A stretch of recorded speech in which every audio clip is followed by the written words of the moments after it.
Bir ilacın etkili veya etkisiz olduğunu belirleyen unsurlar nelerdir? İçeriğindeki etkin maddenin ne olduğu mu? Yoksa şekli, büyüklüğü, gramajı mı? Fiyatının ne olduğu çok mu önemli? Komşu tarafından önerilmiş olması, daha önce kullanmış olmanız, kimin tarafından verilmiş olduğu, yoksa hepsi mi? Ne dersiniz? Bu videoda ilaçlar ve tedavi yöntemlerine ait düşüncelerimizin tedaviyi nasıl etkilediğini konuşalım.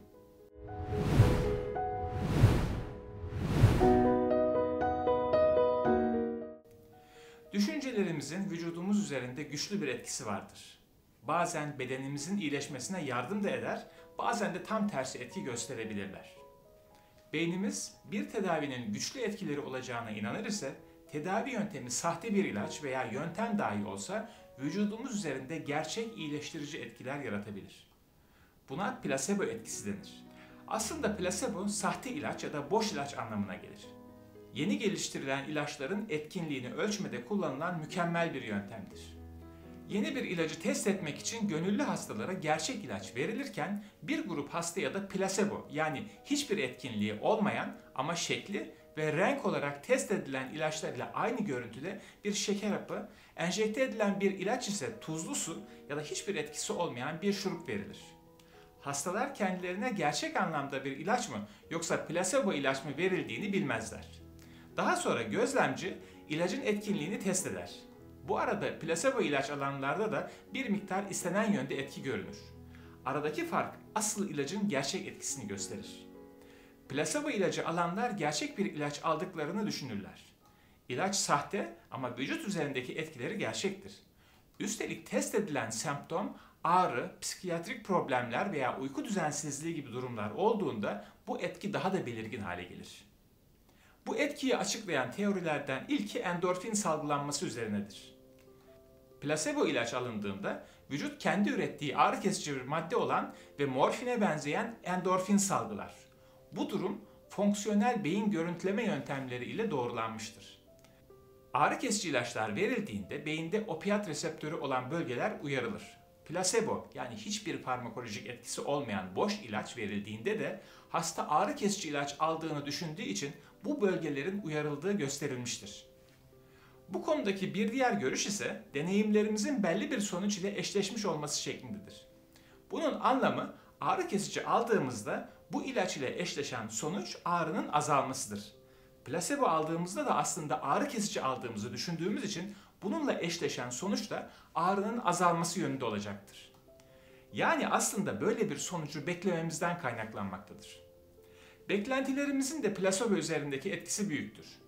Eğer hekim size bir ilacı verirken bu ilacın sizin hastalığınız veya ağrınıza çok büyük bir faydası olacağı yönde ciddi bir telkinde bulunmuş ise o ilaçtan alacağınız sonuç da beklentilerin çok üzerinde olabilir. Bu durumu hekiminize ve aldığınız tedaviye inancınız yüksek ise gerçek bir ilaçtan alınacak faydanın çok üzerinde olacağı yönde düşünebilirsiniz. Bu konuyla ilgili çok güzel bir örnek vermek istiyorum. Yoğun hasta bakmak zorunda kalan kliniklerde bazen hasta hekim ile ancak 3 dakika görüşebiliyor. Hekim hastaya doğru tedaviyi önerse bile hasta bu tedavi yönteminin doğru olmadığını ve fayda görmeyeceğini düşünüyor. Bu yüzden tedaviden aldığı fayda da kısıtlı oluyor ya da hasta tedaviye devam etmek istemeyebiliyor. Bir diğer soru da eğer bir ilaç veya tedavi yöntemi diğerine göre daha pahalı ise etkisi daha mı fazla olur? Görünüşe göre öyle. Dünyanın saygın dergilerinden JAMA'da 2008 yılında yayınlanan bir makale oldukça ilgi çekici. MIT ve Stanford'da görevli araştırmacılar 82 sağlıklı gönüllüye aslında hiçbir etkisi olmayacak özel olarak kutulanmış ilaçları narkotik bir ağrı kesici test ediyoruz diyerek veriyorlar. Bu 82 kişi yarıya bölünüp bilgilendirme aşamasında ilk yarısına ilacın kutu içindeki her tabletinin $2,5 olduğu, diğer yarısına da her tabletin 10 sent olduğu söyleniyor. Yani iki ilaç arasında 25 kat fiyat farkı var. Sonrasında her denek için kolunun ön kısmına elektrik şoku verip bu deneyimlerini 100 üzerinden puanlaması isteniyor. Aynı deneklere verilen plasebo ilaçlar sonrasında tekrar aynı miktarda elektrik şoku verilip tekrar duyduğu ağrıyı puanlaması isteniyor. Sonuçlar ilginç.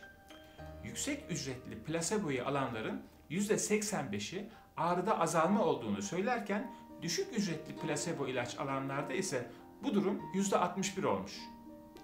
Yine de her iki grupta ağrı kesici aldığını düşündükleri için ağrıda azalma olduğunu ifade ediyorlar. Yani beynimiz yapılan tedavinin ücreti ile alınan sonuç arasında bir bağlantı olduğunu düşünüyor. Her şey de böyle değil mi? Eğer markette alacağınız ürünün kalitesi ile ilgili bir fikriniz yok ise, yüksek fiyatlı olanın daha kaliteli olduğunu düşünmek gibi bir eğilimimiz yok mu?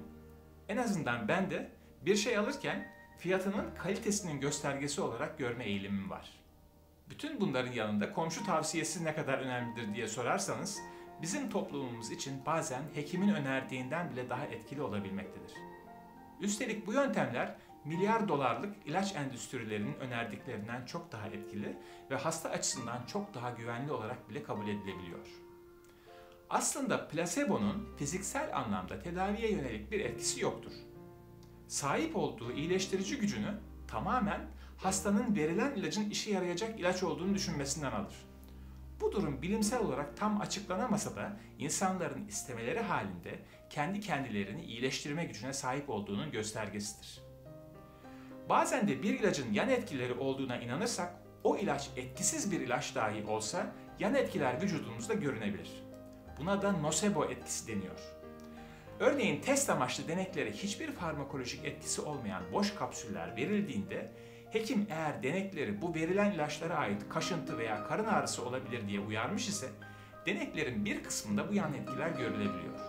Bunu günlük hayatta ilaçların prospektüsünü okuyan hastalarımızın çok nadir görülen semptomları bile yan etki olarak kendilerine yakıştırdıklarını görebiliyoruz.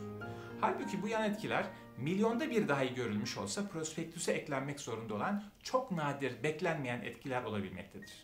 Son olarak söylemek istediğim şey, tedavisi yapılan problem bedensel bir sorun dahi olsa olayın ruhsal yani psikolojik yanının var olduğudur. Tedavide hastanın hekimi ile işbirliği çok önemlidir. Eğer hekiminiz veya tedavi yönteminizle ilgili şüpheleriniz var ise bu tedavinin başarılı olmama şansı yüksektir. Tedavisine güvenmediğiniz hekimle de devam etmeyin.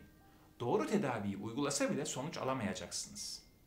Tedaviyi sorgulamak en doğal hakkınız. Öte yandan verilen tedaviye dört elle sarılmak da sonucu pozitif yönde etkileyecektir.